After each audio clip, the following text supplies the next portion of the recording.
Yanni? What was he like? Oh wow, Miles. Miles was just a regular kid. Like he wasn't a dancer, or a singer or any of that. And in fact, Miles went to a performing arts high school and wasn't in the acting portion of it. He wasn't in the singing and dancing portion of it. So, when he came to me and said something about he was going to be, that he wanted to be a rapper, I was kind of taken back, like, rapper when? Because he never danced or did any of those things. He always, I knew he was creative, but he was more creative from a videography standpoint, photography standpoint. So when he took off with his whole career, it was really interesting for me because I didn't see it coming. I mean, as a kid, he didn't display all this talent. Yeah. So I wouldn't have known in a million years that we would be where we are now with him being, this big rapper. Yeah. And this industry it's just been crazy too. This ride has been a very interesting ride. It's been a lot of fun, but it's been a lot of stress, And I think that's the part about it that people just don't get. They don't really get, what. Right. Mm-hmm. And also, they don't get that. I think people too, when you have a son that's a celebrity or, in this high ranking, right, they automatically assume that you came from nothing. Or right. You came from like on a rock. Poverty.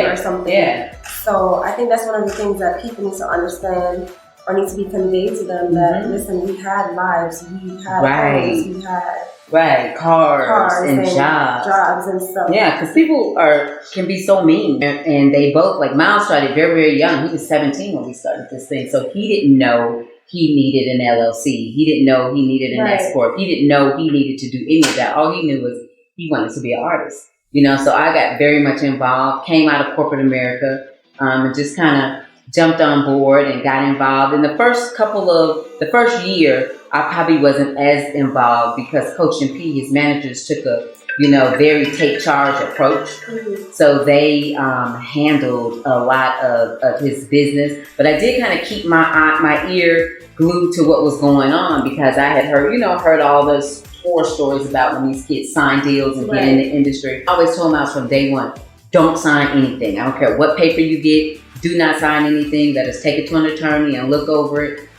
before you start signing things, because you could literally sign your life away in this industry. You know what I'm saying? Because they're young, and I didn't know what a lot of those contracts meant, thereof, whereof. I didn't know that lingo. Right.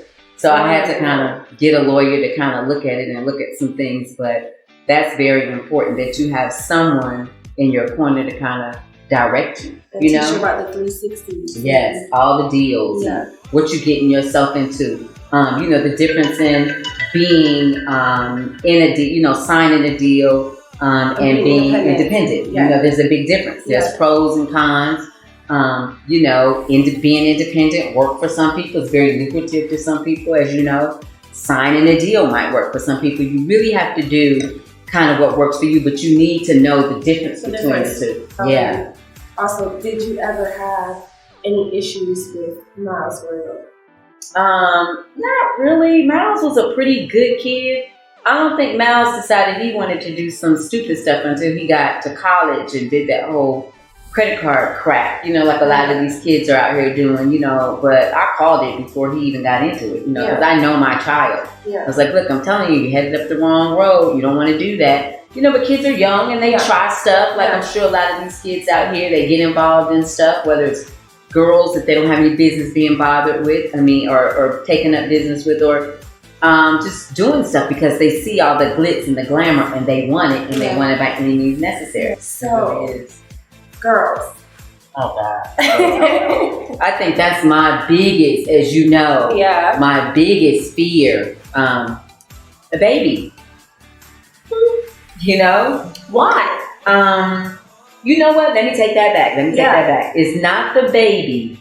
It's the girl that's attached to the baby. Yeah. Because we can deal with the baby. I mean, babies come and they grow up and you raise them and you guide them. The baby's not the issue. I think it's the woman that's attached to the baby. Because that's where the problems come in. Yeah. And that's what concerns me. And I want a woman that's going to genuinely like him or love him for him and not for the things that he has. So I just want a good girl, you know. I'm able to spot the fakes. Like me, I can see them coming, and I know right away.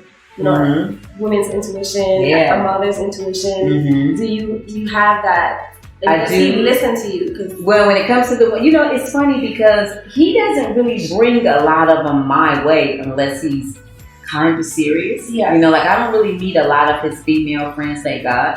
But if he really, really likes them, then I might get to see them. But for the most part, I don't. And I think I kind of like that. Like I'm like, I don't know if I'm really ready for that. If he picks a good girl, then I'm fine. Because even in high school, he didn't have like a lot of girls. He may have had one or two. So I really didn't have to deal with it. But now he's got a lot to lose. I see you're milking your dead son. And what they don't, you know, people don't understand is, if my son had contracts prior to him dying, and I owe these label people, or he owes them an album, I have to produce that album. If he signed for clothing before he died, I am obligated now to make sure these things happen.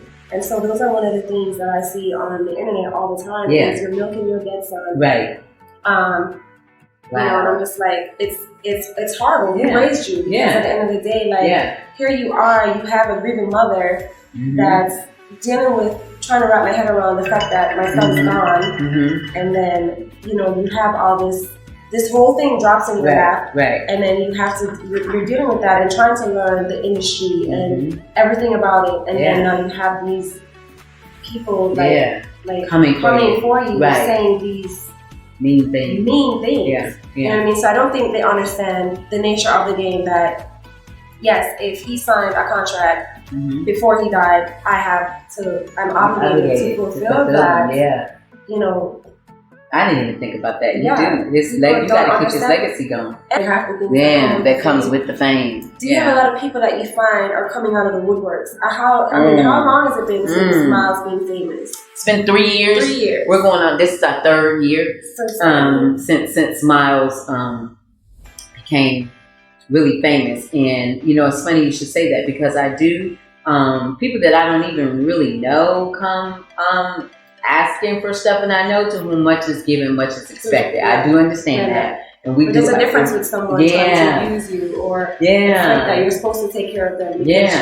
And people kind of take advantage of you. You know, people come to do these services for you, and because you are who you are, they charge you higher than they would charge anyone else, or they try to take advantage of you. And then people just come asking for outlandish things. I mean, from sending their kids to college. Just all kind of crazy stuff. One thing I learned about is being clickbait. Now, what is that? I've never heard. What's that? So clickbait basically is when you're served on a platter for clicks. So, for instance, with YouTube, when you post things on YouTube, for every million views you get a check for that. So I can go and make up a story about you, or you know, for instance, you're dating Little Uzi, and I put that out there. Media runs with it. They see the big highlight. Oh, you know, Yachty's mom dating so and so. Oh, this is the gospel. So they go to click on it. To read the, you know, because drama sells.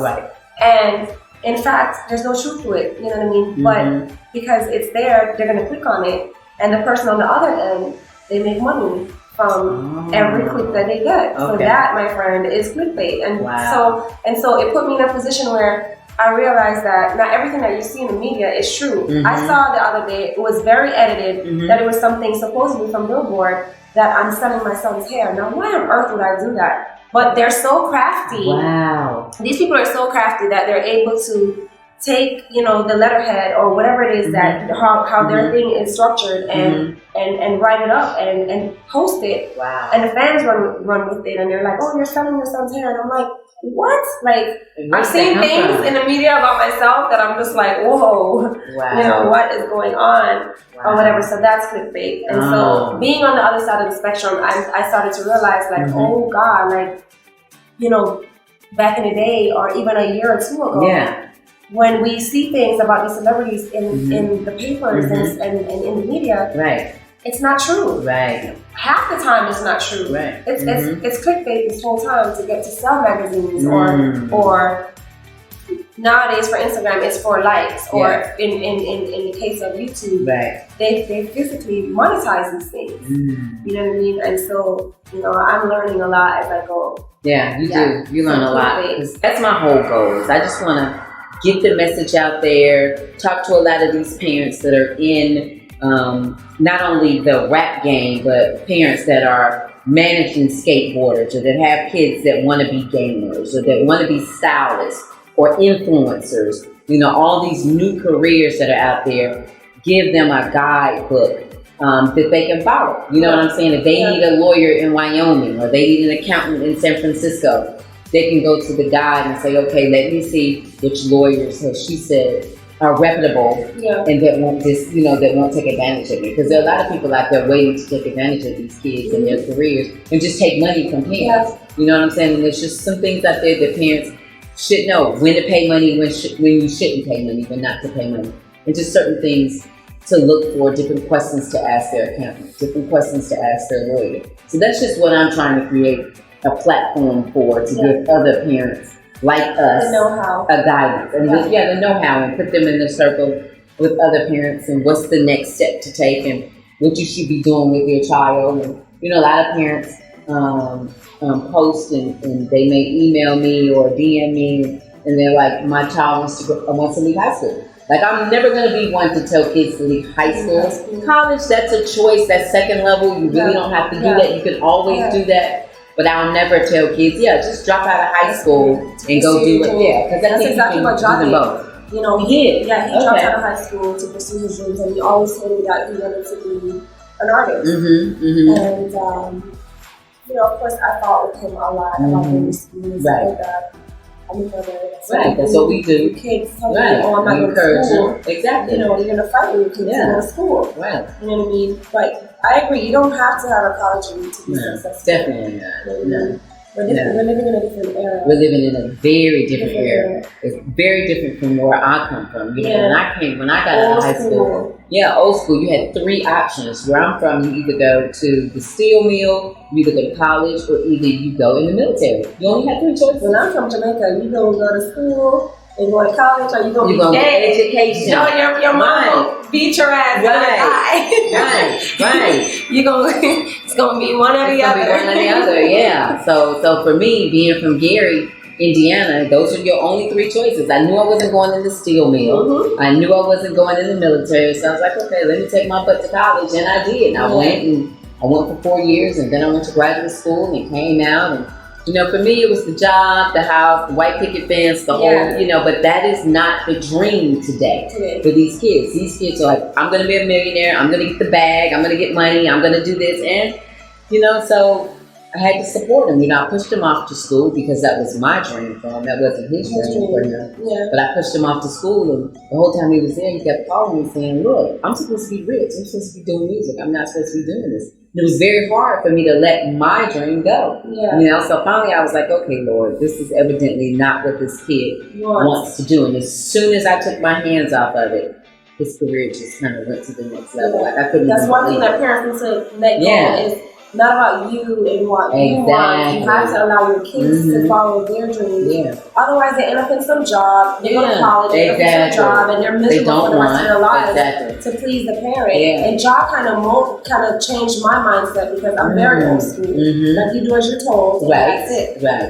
And so, you know, he kind of brought me into the new generation of thinking to understand your kids. Otherwise, you're going to lose them. You are. Because they're going to do it either way. Yeah, they're going to do it either way. And I almost lost him. Being that parent and being tough and whatnot. It comes from a Jamaican background and having that mentality. You know what I mean? And if you don't allow them to be themselves, if you don't allow them to do what it is that they, you know, that they're follow their dreams, and you'll end up losing your kids. You will. And I know it's so many kids out there that they want to do one thing, and mom's like, well, if you do that, I'm not messing with you. Because I was kind of like that. I was like, I'm guilty. When Miles took off for New York, I was like, well, you can go to New York, I'm not financing that, I'm not doing it. Exactly. I did the same thing with John. I did the same thing, but you know, and in that moment, you are the enemy, but they don't understand that you're trying to protect them and trying to get them to do the right thing. And then we're also old school, and that's how we were raised. Exactly. So we convey those things to our children. Exactly. And then back then, you only had so many choices. You know, you couldn't go in a room and come out a millionaire. You know what I'm saying? You go and make some beats and come out, and you got a huge record deal. But these kids today can do whatever they want to do. You know, this is a great time to be alive and to be a kid in the world today, because the world is yours. The destiny is yours. You can do whatever it is you want to do. You can do it. You know what I'm saying? And no one could ever, don't let anyone tell you that you can't do what you want to do. You can do whatever you want to do.